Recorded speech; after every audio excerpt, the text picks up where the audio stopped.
Всем мира, друзья! Сегодня поговорим о Большой Ногайской Орде. Алга. С 1560-х годов распространенным обозначением Ногайской Орды стало словосочетание «Большие Ногаи». Вплоть до конца XVIII века это понятие применялось к многочисленной группе ногайских илей и со временем оказалось в одном ряду с названиями прочих орд. Великие орды ногайские, говорится в Казанском летописце. Великая в данном случае является не художественным эпитетом Орды, а компонентом официальной терминологии. Великий и Большой, Улуг или Улу, обозначали волжскую территорию ногайских кочевий, обитатели которых обзавелись названиями Большие Ногаи и Заволжские Ногаи. В государственных документах конца XVI – первой половины XVII веков держава Ногаев именовалась Большой Ногайской Ордой. Терминологическое оформление названия Большой Ногайской Орды традиционно связывают в литературе с политическим расколом ногайского общества во время Второй Смуты. Появилась, дескать, Малая Орда Гази ибн Урака и, соответственно, Большая Орда Исмаила и его преемников. Однако историк Трипавлов указывал, что известны данные о гораздо более раннем употреблении этого понятия. 23 ноября 1537 года из Крыма в Москву доставили донесение посла Квашнина, в котором в частности говорилось: а Большая Ногайская Орда вся кочует по той стороне Волги на ордынской стороне. Стало быть, выражение «Большая Ногайская Орда» появилось задолго до откочевки Мирзы Гази и никак не связано с Малыми Ногаями. После смерти Исмаил Бия руководство Большими Ногаями закрепилось за его семьей. Бий имел многочисленное и, в общем, дружное потомство. В народной памяти остались прежде всего сын и внук Исмаила Урус и Ураз Мухаммед, Урмамед, с которыми связаны драматические события начала распада Ногайской Орды. Тесная зависимость Ногаев от русских властей в XVII веке порой побуждает исследователей искать царскую гегемонию в заволжских кочевьях еще с третьей четверти XVI столетия. Уже с первым своим посольством сын Исмаила Динахмед передавал Ивану Грозному предсмертную волю отца, который завещал будущему Бию соблюдать верность договорам с Россией и якобы просил, чтобы царь простил проступки Мирз. И о всем о том велел им: смотрите на царя и слушайте во всем. Кроме того, умирая, Исмаил просил Москву беречь Ногаев от всяческих недругов. Однако в письмах нового Бия и в речах его посланников вовсе незаметно стремление к столь всеобъемлющему подчинению. Тем более ни разу не заходил разговор о том, чтобы передоверить московскому государю распределение улусов, принципиальнейшую функцию кочевого владыки. На деле Динахмед держался довольно независимо уже с самого начала. Этому способствовало и переплетение семейных уз. Динахмед взял в жены кабардинку Малхуруб, дочь князя Темрюка, и сестру московской царицы Марии. В определенной мере породнение помогло смягчить образ белого падишаха Ивана Грозного в глазах Ногаев. Динахмед был далек от слепой покорности Москве и, стало быть, от буквального выполнения отцовского завета, и Бий проявлял весьма твердые намерения утвердить себя как самостоятельного сюзерена, в том числе в отношениях с самым могучим и грозным соседом. Динахмед скончался в начале мая 1578 года. На съезде Мирз Бием был провозглашен его брат Урус. Он и большинство Мирз в то время начали ужесточать политику по отношению к России, боясь окончательного закабаления Ногаев царем. В русле этой стратегии предпринимались дипломатические демарши вроде задержки посольств. Этим вектором развития был недоволен сын Динахмеда Ураз Мухаммед. В частности, в 1579 году он дяди и братья не послушал, да сына боярского твоего отпустил, дяди и братья не послушал, тебя, царя Ивана IV, почтил. Видимо, этот эпизод привел к напряженности и розни в ногайских улусах. Выходило, что из высших Мирз один Ураз Мухаммед согласился соблюдать прежние шерти и лояльность к царю, который высоко оценил такой шаг, пообещав отличить его соответствующим жалованием. Когда недоразумение с задержкой московских послов выяснилось и дипломатические контакты восстановились, Ураз Мухаммед, как облеченный особым расположением русского монарха, поднялся на несколько иерархических ступеней выше.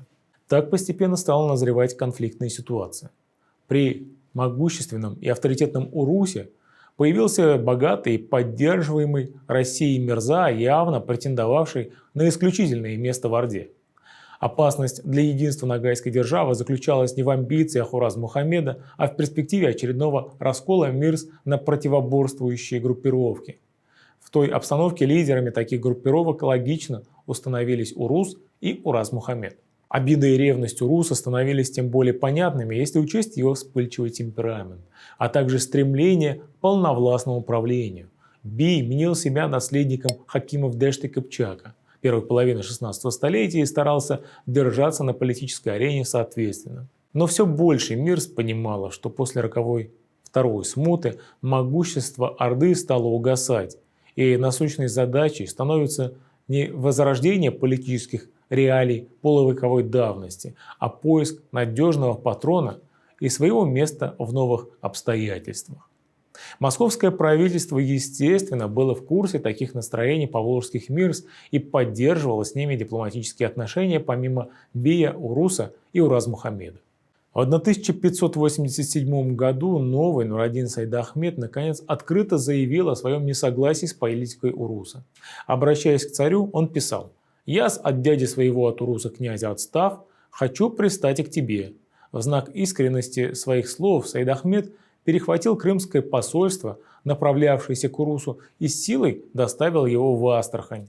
Более того, он предлагал ввести в Московском царстве должность Нураддина и предлагал царю в качестве такового себя. Федор Иванович реагировал благосклонно и даже запросил дополнительные сведения о нураддинстве, но дальше переговоров дело не зашло. В то время активизировались казачьи общины и ватаги на Волге. Их действия становились все агрессивнее, а количество неуклонно росло. Казаки угоняли из ногайских улусов лошадей и грабили население. В итоге правительством России на казаков возложили задачу стоять на переправах и помогать послам и гонцам с востока, прежде всего из Большой Ногайской Орды, перебираться на правый берег и обратно.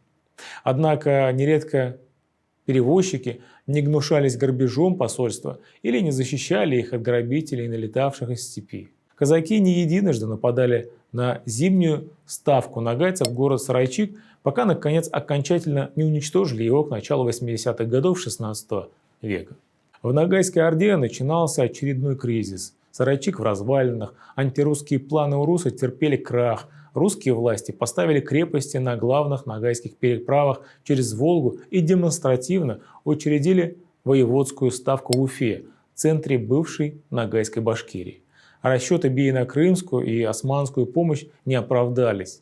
Он терял влияние и, следовательно, власть. После убийства Уруса малыми ногами в 1590 году потомство Бея Дин Ахмеда оказалось наиболее сплоченным и подготовленным для борьбы за большое княжение. Сыновья Ураз-Мухаммед и Дин Мухаммед оказались на вершине власти больших нагаев после Уруса. Ураз-Мухаммед в 1598 году формально сменил его младший брат Нураддин Дин Мухаммед.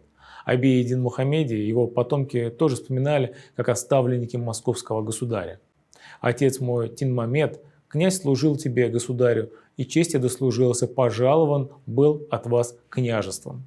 Он возглавлял остатки больших нагаев не более 2 лет и не оставил заметного следа. В начале 17 века астраханские воеводы, приводя в пример очередного убийства его предков, даже не считали нужным упомянуть этого правителя, деятельность которого пришлась на разгар Третьей смуты. Причины Третьей смуты в нагаях многообразны и назревали на протяжении 4 предшествующих десятилетий. Наблюдавшие за распрей Астрахани русские наместники считали, что были в курсе ее подоплеки и полагали, что все сводилось к возмездию за погибших родичей, проще говоря, речь шла о кровной мести. Каракель Мухаммед бин Ураз-Мухаммед около 1619 года писал так: «Как отца моего Урмамете князь убил недруги, и я ту отца моего кровь отомстил вскоре». Впрочем, в документах приводится и другая, более существенная причина. Причина выступления Джан Арслана, сына Бея Уруса. Этой причиной стала борьба за большое княжение, проще говоря, борьба за власть. В отписке астраханских воевод 1604 года повествование о причинах смуты заканчивается так. Да и зато у него с Иштыреком, сыном Динахмеда, князем Великой рознь была, что хотел он, Ян Арслан, мимо царского величества повеления после Тинмамеди князя быть на Ногайском княжении. Сам же Джан Арслан объяснял впоследствии, что против царя и воевод он ничего не имел, а боролся за справедливое, по его мнению, наследование власти. Однако была еще одна причина, которая слабо отражена в ногайских делах, но откровенно формулируется в сочинениях, созданных в России далеко от больших нагаев. Сознательное провоцирование раздоров русской стороной. Летописи приписывают истоки смуты царю Борису Годунову. Зная о многочисленности и относительной сплоченности нагаев при Урусе и отчасти при Ураз-Мухаммеде, он стал опасаться, что Астрахани от них быть и в тесноте, и приходу на московское государство начаться войны. Поэтому приказал астраханским воеводам ссорить заволжских мирс между собой. Поскольку почти вся информация исходит из астраханских воеводских канцелярий и промосковски настроенных мирс, то виновником смуты повсеместно в документах выступает семья Уруса и лично Джан Арслан. В других материалах смута представлена шире, чем персональная борьба. Чаще речь ведется о схватке целых кланов. Летом 1604 года российское правительство решило, что большие нагаи достаточно ослаблены и покорны, чтобы начать кампанию по примирению враждующих мирс. 21 ноября 1604 года в сопровождении полутора десятков знатнейших мирс, 4 сеидов и сотни придворных Иштыряк явился в Астрахань. Через 2 дня состоялась аудиенция на подворье у Семена Годунова, брата царя Бориса. Туда же привели и Джан Арслана. В тот же день в съезжей избе состоялись переговоры Годунова и воевод с Иштыряком и Джан Арсланом. Последнего, как другого бия, встречали с теми же почестями, что и бия настоящего. Примирение было закреплено торжественным намазом, вручением Иштыряку и Джан Арслану в дар от царя сабель как символ грядущей кары за нарушение мира, и Иштыряк князь и Ян Арслан, сходшись, меж себя корошевались и обнялись и поцеловались. Победителем на развалинах ногайской державы оказался во многом неожиданно для себя Нураддин Иштыряк. Но досталась ему уже не степная империя, а совокупность раздробленных кочевых улусов на относительно небольшой территории Волго-Яицкого междуречья. После Третьей смуты наиболее многочисленные улусы сохранились у потомков Ураз-Мухаммеда и Дин-Мухаммеда. Начавшиеся впоследствии распри между этими двумя ответвлениями огромного рода Эдыге, по верному замечанию Новосельского, и составляли основное содержание ногайской истории того времени. И те, и другие принадлежали, в свою очередь, к линии отпрысков Бия Динахмеда. Именно с их активностью связано завершение смуты на рубеже столетий. Персона Иштыряка как предводителя Орды в историографии оценивается критически. Исследователи, не отказывая ему в уме и ловкости, не считали его человеком, способным предотвратить распад Большой Ногайской Орды. Впрочем, это едва ли было уже возможно, учитывая необратимые дезинтеграционные процессы и раскольническую политику Москвы.